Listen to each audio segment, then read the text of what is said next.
Now, Phillip Kelly, you were a Republican I am. from Belfast, I am. and it got you into a bit of trouble in your time. Yeah. Yeah, we'll go into that later on. How did you get involved in Republicanism?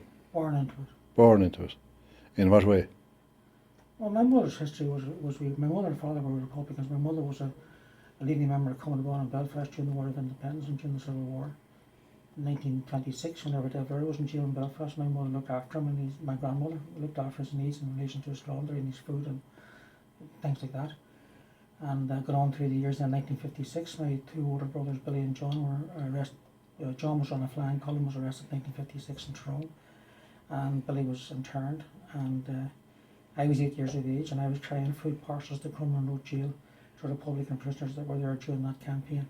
Of there was a large number of around about maybe 50 or 60.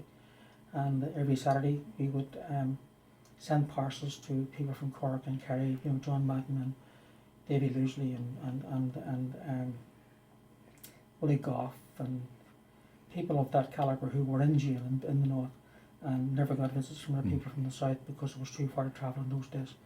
And we looked after them as best we could. And then when the families did come up to stay in to Belfast to see their families, they stayed with us.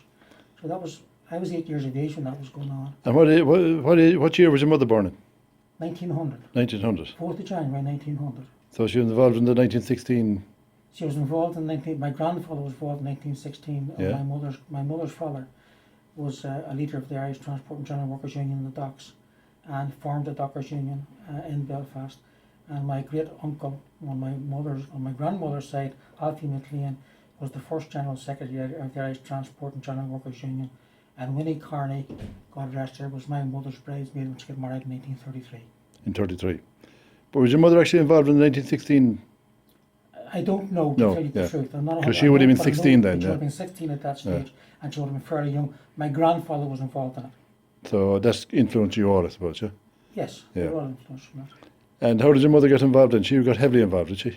Well, during the War of Independence, during the Civil War, she was coming up along with my grandmother. Right. Which brought her up to kind of 19 or 20 years of age, is it? Yeah, and she ran the underground hospitals in Belfast at that time with my grandmother, where people were brought to for medical treatment. That a team of doctors that looked after things. That was repeated again in the 1960s, 1960s and 1970s in Belfast. And do you know where the hospitals were located? Did you ever find them? Underground in North Belfast and West Belfast. In, when you say underground, was it in House basements. House basements, yeah. And places like that where they'd be covered up and kept. And you had doctors that came in and nurses? Doctors and nurses came in and looked after them. And were they ever photographed? They weren't, I suppose, no? Not that I know of. Not that you Well, know there of. was stuff, but when they blew our house up in 1973, a lot of the documentation my mother had was lost. So how many children were in your family? 9. 9. And were they all involved in Republicanism? No. 2 of my sisters were nuns. One of my older brothers was educated in St John of God's. Went on to was going to be a Christian, was going to be a brother in St John of God's. And Rita was a nurse in the city hospital in Belfast. My sister Margaret's an American. She was working and she got married and emigrated to America in the 50s. And Oliver was a solicitor, God rest him. And John was a marine engineer, and Billy was a marine engineer. And then we had our own family business, which I was in. Yeah. And who got involved in the politics then? All of you were involved? Except the nuns. The nuns, yeah.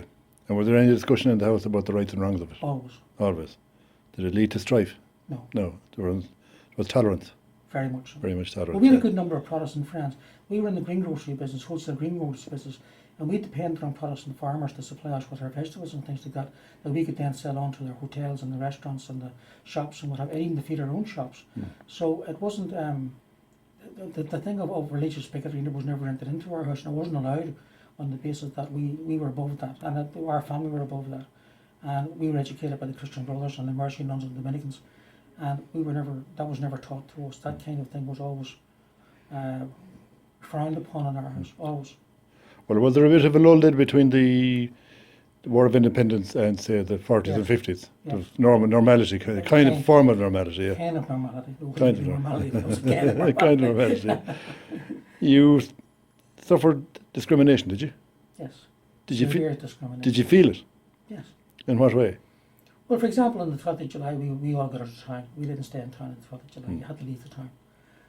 Where we lived in the Antrim Road, it was a meeting place at Carlisle Circus for the Orange Lodge, going on the parades every Sunday.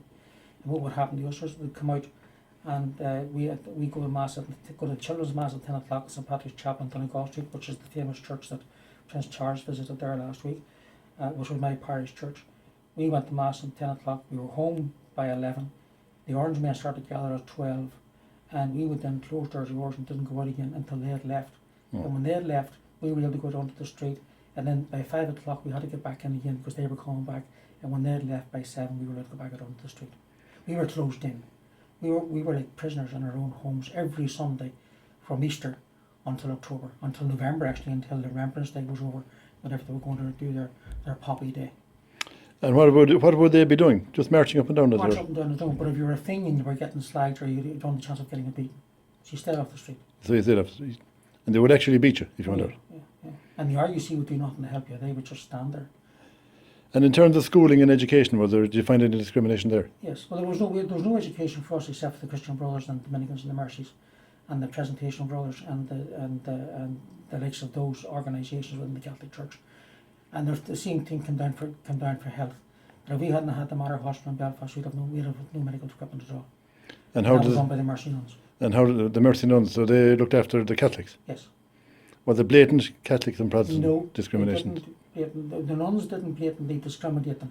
Didn't matter who came in, they treated them. But it was a Catholic hospital. And it was run by Catholics and controlled by the diocese of Down. And did you have Protestant neighbours in your area? No. No, it was segregated. Well, kind of, yeah. We wouldn't have Protestants living in our street, no. And when you went to school, was there much talk about this? Say a national school, were you aware of a difference? Oh yeah, you were aware of the difference. You were a Catholic and you were a second-class citizen, and you didn't have any rights. You were aware of that very easily. And how did you cope with that? You got on with it. You got on with it, yeah. Did you feel second class? Yes. And well, for example, if I was walking from North Belfast to West Belfast to get a trolley bus to go to Falls Park to play hurling, as I walked across Millfield from Unity Flats across Millfield, which was a Protestant area, onto the Falls Road, you didn't walk, you ran. And if you moved down towards the city centre, you ran faster. There was more of them down there and they would have been up there because they would have attacked you. Because you'd had a hurley stick in your hand, they would have identified you right away as to what you were, and they would have followed you. And this was an easy child. It was only about playing under 12, under 14 hurling, and you could only play hurling in one place, and that was in the Falls Park. You couldn't play hurling in any other parks. Even though it was a park, a huge park, not a half a mile from where I lived, we couldn't play hurling or football in it. Banned. Did you like Protestants? I don't mind them. I don't have any problem. Did you like them then? No. No. Well, you say they were like Protestants, they were not like Protestants. I can't say I don't like Protestants. I don't say that. I can't say that. To dislike a person for their religion is totally different. To dislike a person for injustice is another thing. Whereas I would have detested the Unionist order in relation to the likes of Brookborough and even the later day there, Trimble and Nesbitt and Robertson, the way they're carrying on, the way they do, who are living in flat earth societies. Them kind of people I would have no respect for whatsoever. But at the same time, they're there and you have to treat them with some kind of understanding. But they never treated us with any understanding. So what did you do? Did you go to secondary school? I did. I went to St Patrick's Barnaking, and then I went to Mount Melbury in County Waterford. I was In at what? boarding school. In where?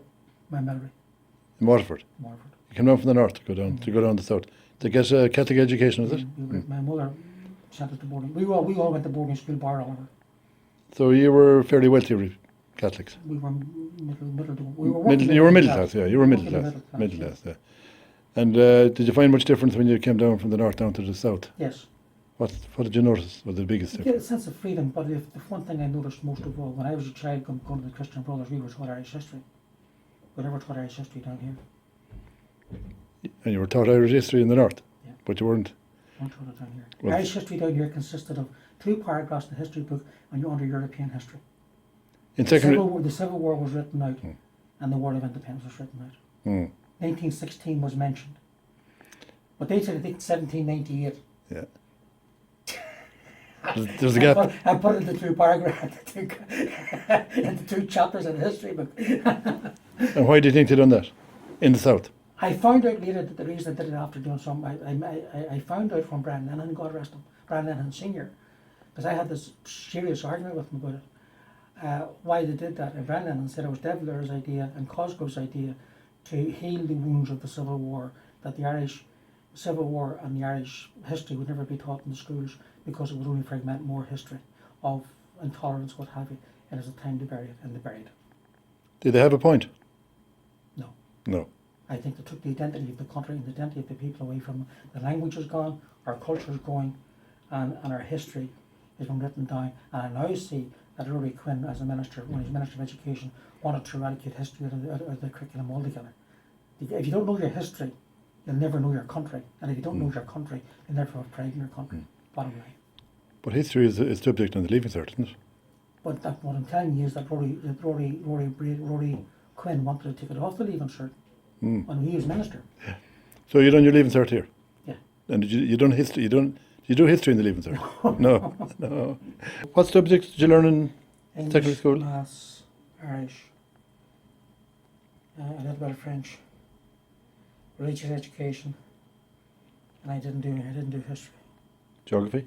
Geography. Geography, Long time ago. Yeah. 65, 66 now. yeah. So what did the rest of your family do then? Well, my brother Billy was a marine engineer. John was a marine engineer. Rita was a nurse. Oliver was a solicitor.